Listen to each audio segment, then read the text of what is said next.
First off, thanks for taking my call. No problem. But Go on. I was calling to see if I can give you some reasons to be a follower of Yeshua. Okay, go on. Okay. Well, first off, what are your thoughts about him? I do not believe that God exists because there is no evidence. I'm not talking about God. What do you think about Yeshua of Nazareth? You're talking about Jesus? Yeah. Yeah. So I Yeah. think that Yeshua existed. Good. if Jesus, if Jesus existed, he was a human being, and if the stories about them are true, then they were a good human being. But do you believe he did exist, or you're not sure? I'm not sure.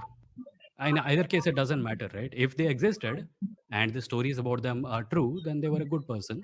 If they did not exist, then there is no reason to worry about it at all. Well, the reason I asked is because if I'm going to make an argument about him and you don't believe he exists, it kind of undercuts the argument.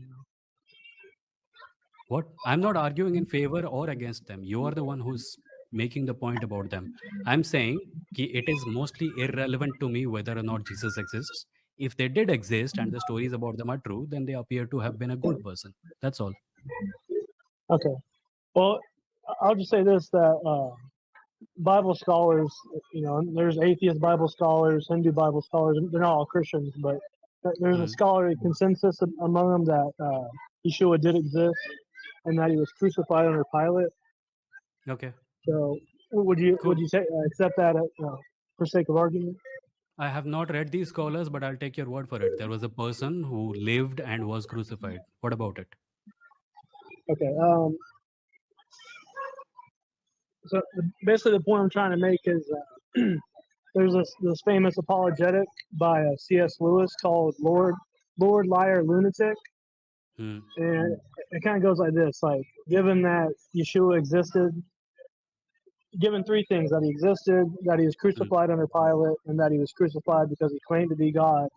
Hmm. Lewis says you get a trilemma from that. There's only three options: either he was a Lord, liar, lunatic. Lord meaning he really was God.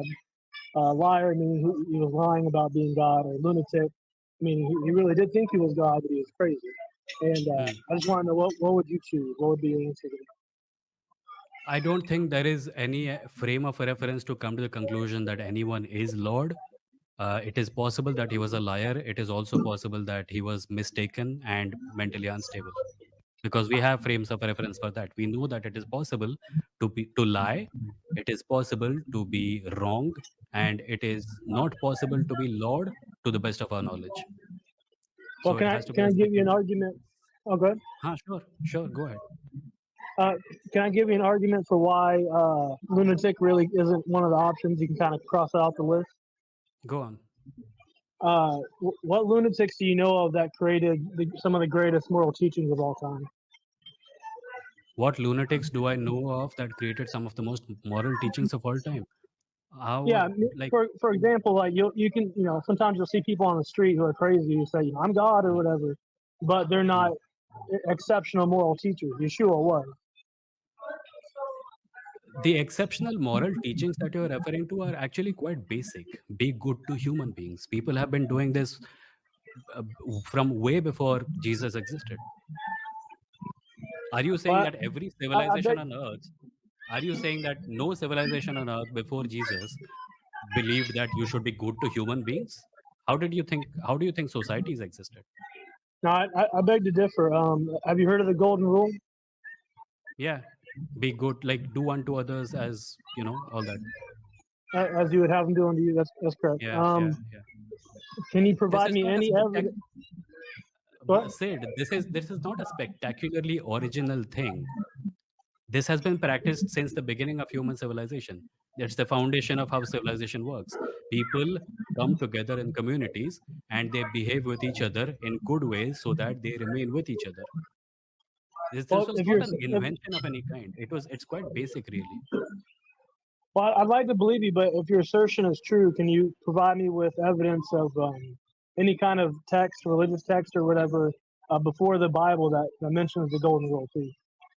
Of the golden rule, I'm saying the golden rule is nothing special. Because if you look at any Hindu text, if you look at any Muslim text, I'm sure you can find lines corresponding to pretty much the same sentiment. There are Muslims who tell that the Prophet Muhammad told people to be good to each other. There are Hindu texts where our gods have said the same thing to other people.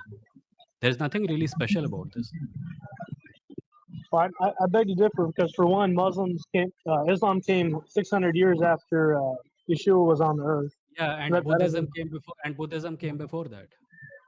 What's the point? Yeah, but see, are you referring to Ahimsa, the do not do unto others as you would not have them do unto you? Something like that, sure. Okay, that's what's referred to as the silver rule. Do you see how that's not the same thing as the golden rule? The end result remains the same: be good to human beings. If you're going to say that this line was framed this way and this line was framed this way, therefore there are two different things, it doesn't really matter that much. The teaching is that you should be good to people. How does it matter how But, you say it? okay, can I give you an example of why they're not the same?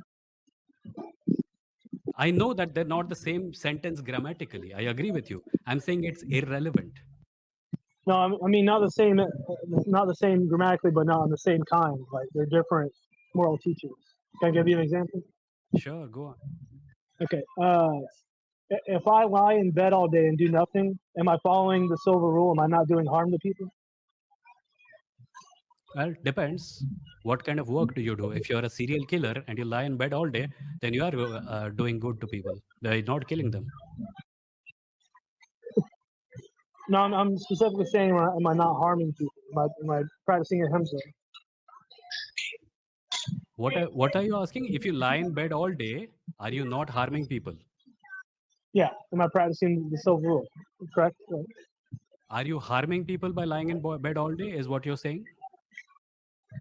Am I not harming them?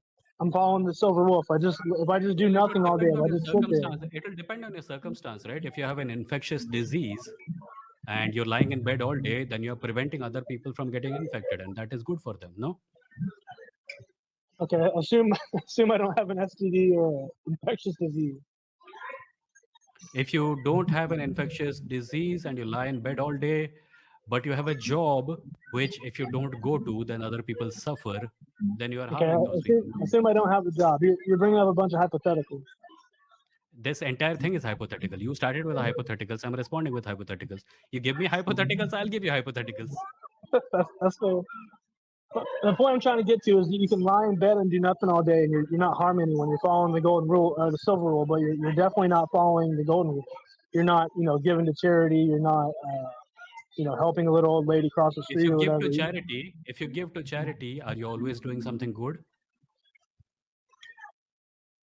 I would consider that doing unto others. If I was destitute, I would want someone to give money. What if the charity that you're giving to is secretly funding really bad people that you don't know about? Is that good? No, it's not. But you're kind of getting off in the weeds here. That's kind of a whataboutism. You're kind of trying to keep this conversation to a very narrow stage, which suits exactly what you want to serve. That is not how conversations happen. But it's been good, man. I have to move on to the next caller. You can come back next week and we can talk. Is that okay? I'm a little short on time.